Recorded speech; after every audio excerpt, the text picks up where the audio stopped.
Oral questions. Questions orales. The honourable member for Dufferin-Caledon. In a mere 8 months, this globe-trotting Prime Minister has actually now circumnavigated the globe 4 times. And it wouldn't be so bad if he actually delivered some results for Canadians. But every time he meets with a world leader, things get worse. When he met with the Premier of China, they slapped canola tariffs on Canadian farmers. When he met with the Prime Minister of India, they slapped fees on peas. He's met with the U.S. President how many times? And tariffs have only gone up. Every time this Prime Minister gets near a plane, Canadian farmers clutch their wallets in a panic.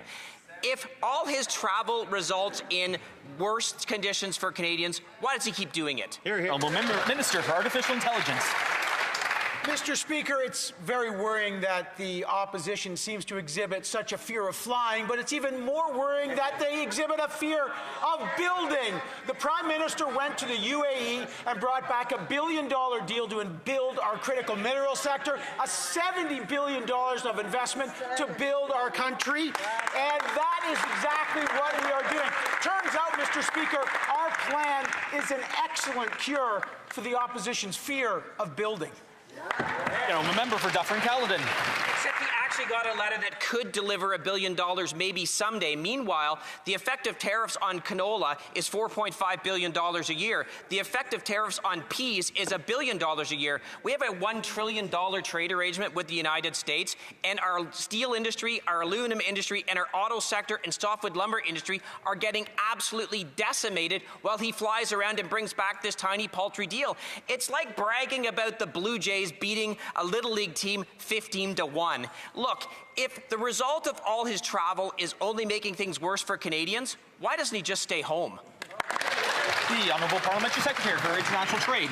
Speaker, Canada is a proud trading nation, and the way we've been able to build that proud tradition of trading around the world and build prosperity in this country is by actually going to other parts of the world, building those relationships, and that is precisely what the Prime Minister is doing. In fact, just yesterday, the government of United Arab Emirates have decided to invest $70 billion in Canada.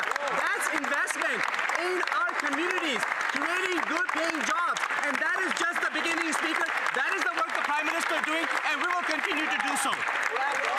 The Honourable Member for Long Range Mountains. Mr. Speaker, remember elbows up? Well, the only thing that's up right now are the Prime Minister's air miles.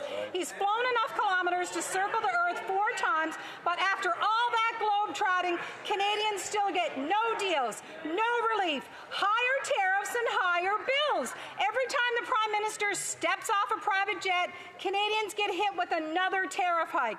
After the U.S., higher tariffs. After China, new tariffs on seafood and grain. Why is it that every time the Prime Minister meets foreign leaders, Canadians get stuck paying for his failures through higher tariffs? The Honourable Minister for Artificial Intelligence. Mr. Speaker, the Conservatives have to learn to take yes for an answer. The Prime Minister was in the UAE. They said yes to Canada, investing $1 billion in our critical mineral sector. $70 billion of investment coming to Canada. In fact, the Premier of Saskatchewan, Scott Moe, supports this. Scott Moe said, "We welcome Prime Minister Carney's efforts to raise Canada's credibility in the international sphere." Time for the opposition to join us and build Canada. I'll just remind the Honourable Minister not to use the proper name of the Prime Minister in the House. The Honourable Member for Long Range Mountains. Mr. Speaker, the hollow letter of intent doesn't change the facts.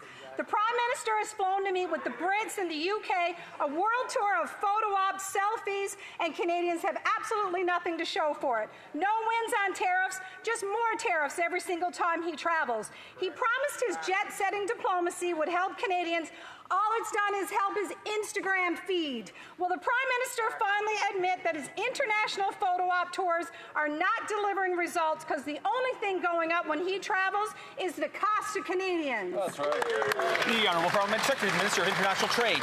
Speaker, just in mere months since this new government has been elected, we have signed a comprehensive agreement, trade agreement with Indonesia.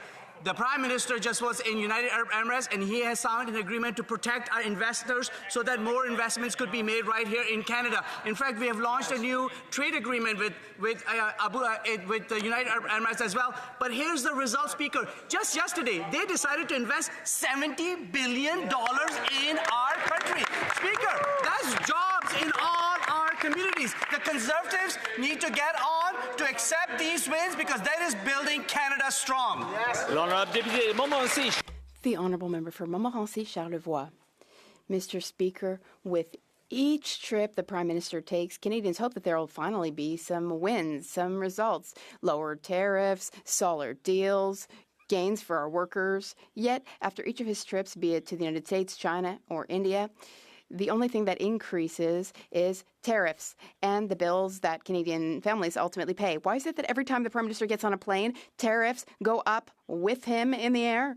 Has it not occurred to him to come back onto Canadian soil to lower taxes, to lower tax on gas so that Canadians can finally afford to lead good lives? Monsieur le Président. Thank you, Mr. Speaker. Mr. Speaker, we have lots of good news. The Prime Minister was in the UAE. Deal. $1 billion in our critical mineral sector. Let's think about that. $70 billion in investment to build Canada, to build our infrastructure, to build good jobs here in Canada. That goes along with our plan to build affordable homes, to invest in our defense sector. I don't know why, Mr. Speaker, the opposition cannot take yes for an answer. The Honourable Member for Montmorency-Charlevoix. Mr. Speaker, it just seems that whenever the Prime Minister goes abroad, his former colleagues at Brookfield are never far away. In New York, Brookfield is there. In Singapore, Brookfield was waiting for him. In the UAE this week, well, Brookfield announced a major investment in the same sectors that the Prime Minister says he wants to negotiate. As the coincidences pile up, one thing remains the same. Tariffs in Canada are going up. Will the Prime Minister have the decency to send his travel expense reports to Brookfield directly? Because clearly they're the only ones profiting from his trips. The Honourable Parliamentary Secretary and Government House Leader. Yes, so thank you, Mr. Speaker. It's truly amazing. The Conservatives need to refocus their questions. Quite frankly, when it comes to trade and building Canada strong, you have to look at exports that go beyond the United States. Whether it's Indonesia, Korea, the Philippines, the United Emirates, there is a Prime Minister that is working hard for Canadians every day to expand trade opportunities, and that means hundreds of millions of dollars in exports, Mr. Speaker. That is a positive thing. They should be supporting it instead of the ridiculous questions they're asking today.